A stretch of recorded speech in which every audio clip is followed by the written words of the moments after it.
Hey guys, good we're back. I'm Aaron. I'm Calvin. Rick. Eric. And we're back with Frieren, where last time we've been taking tests. Yes, Yep. we have. Catching birds. Completed Mage a fight. test. Throwing hands. Phase 2. And breaking shields. The last great mage is before us. Mm-hmm. Right? Yeah. We have 18 individuals remaining as we move on to the second part of the testing, which I assume, given how we've met the people who have created Phase 1 and Phase 2, will be fairly different from the first part of the test. So. They should just pass Frieren. Like, if someone's able to get rid of the unbreakable barrier, you pass. You would think, but it could be a situation where they just know that spell. I don't know, Rick. If I'm just like, all right, you gotta take this test, and then I just blow up the school, I don't think I get to pass. Is that the same equivalent? Well, no, it's If it's a test for demolition, maybe. it's you went to the wrong Hey, classroom. demolition test, and I blow the whole classroom. Didn't say we couldn't blow up the school. It's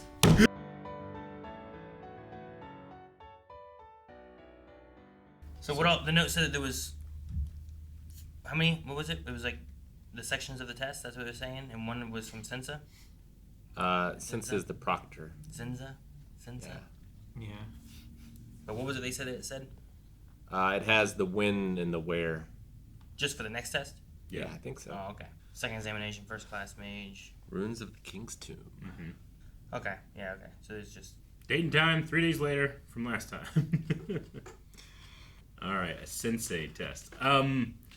So she's a pacifist, but her test is described as cruel, and she's never had anybody pass it.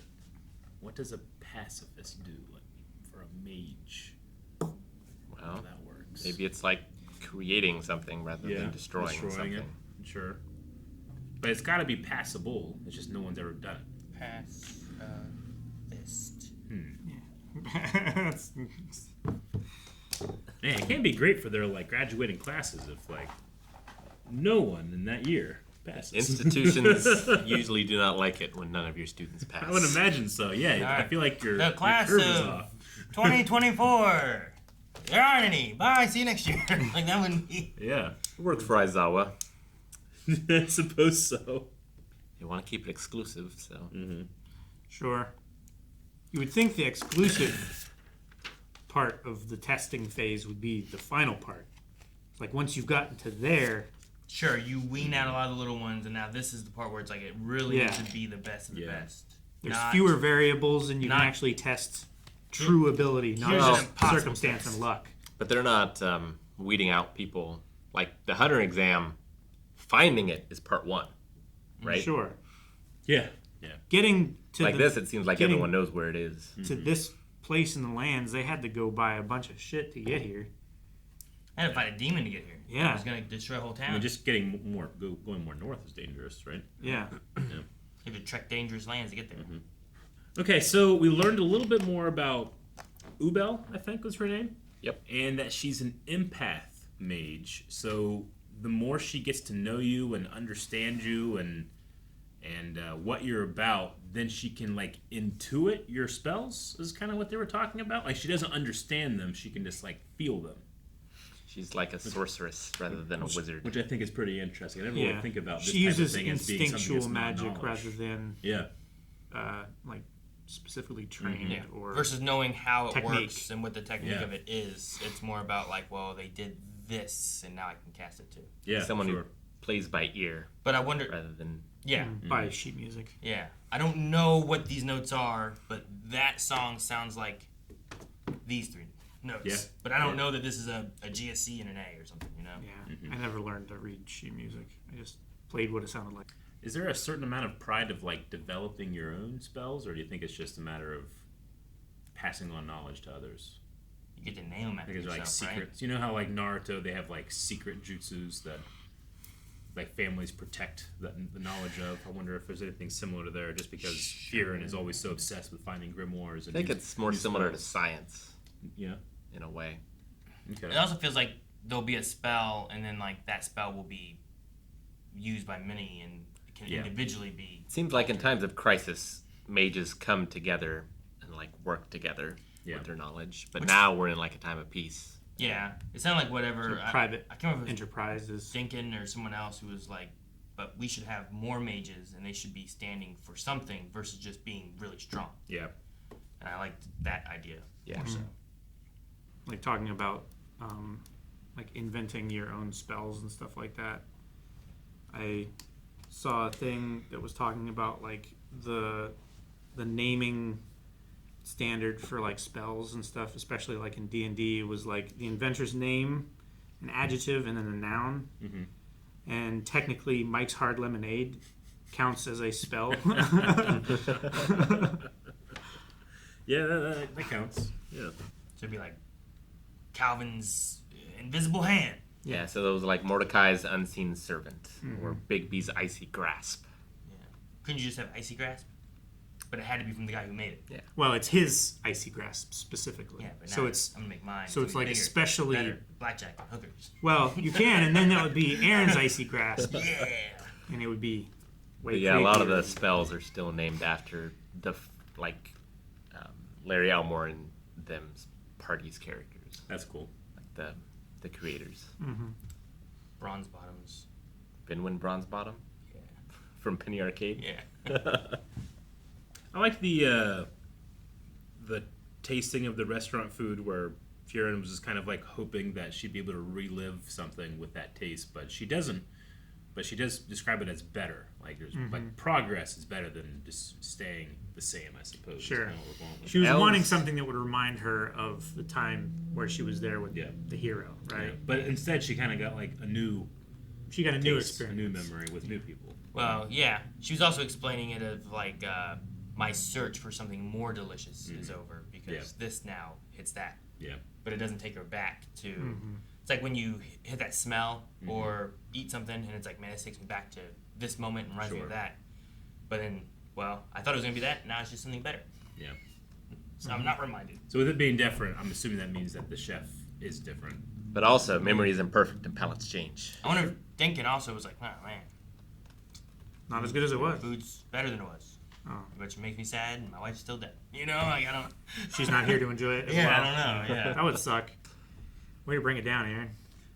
Thanks, Eric Aaron. did this. I know. Yeah, he brought it here, and I was just adding to it. Maybe he could take her a doggy bag, and if they're going the same place Frieren's going. Dinkin's wife? Yeah. Like take it to the heaven That's place? where Yeah. the dead are, right?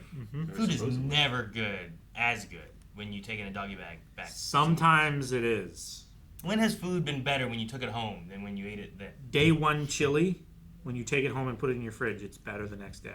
There's some Yeah. pizza I like better. Wait, than where the is next day. There's some pizza that I like more. Where are you going to get chili? Well, like I'll take chili from like my dad's and come home I mean, with it. Yeah, almost every Right. chili is better the next day. Yeah. Just because it gets to stew more. Yeah. And stewing it longer doesn't do that. Sure. It just has to marinate. And Rick's right. There is some pizza that like it's good, fresh, yes. But it's so good when you heat it back up. For me, it's East Chicago. I don't know why though. East Chicago does. That's the it reheats. I like think the it's best. okay, like when you get it, but when it reheats, especially if you put it on like a skillet and cover it. Oh, it's so good. Or like an air fryer. Yeah. I never use an air fryer. It works really well. So you're like, I'll get this pizza, and then I'll cook it better. Yeah. I might have a half a piece. You They know, should and then cook it all yesterday and just like microwave it when you get there. They should. Yeah, but then if you have to We should drive start a home, new themed restaurant. if you have to drive it Leftovers. home and it gets cold from the microwave, then it's leather. It's so tough. Yeah. It's like the Refood store. Yeah. It's like you go there, and then we just get delivery. We DoorDash everything else to us, and then microwave it and serve it. All right, give us that. Yeah, we'll have it ready. Give us about 20 minutes. Do you think Stark is gonna like go adventuring with Verbal. Wirbel? I mean, he got some bro time. He's like, I'm hanging out with girls too much. I don't know. think so. They kind of mentioned that Verbal like was different than he was in the exam. He was definitely more aggressive in the exam, Yeah. but maybe I don't know. But He's got like his business face and his Yeah. party face. Yeah. The mullet of personalities. Could not have described it better myself. I'm also glad to hear that it seems like Himmel, one of his goals or dreams was just being thought of in a nice way in the hearts and minds of the people that he saved, and that way he kind of gets like a Second life. or an afterlife, but yeah, second life. Yeah, and it seems like he's achieved that because we can't go anywhere without people praising his name. Yeah, at least for now. Yeah. But we saw from the statue of Kraft and the other guy that like it won't last forever. Yeah, sure. Some heroes are more beloved than others. Well, and like time moves on, right? So like eventually it will fade. It's just a matter of how long till it fades, right? Yeah. Like Frieren could be the only one who remembers him.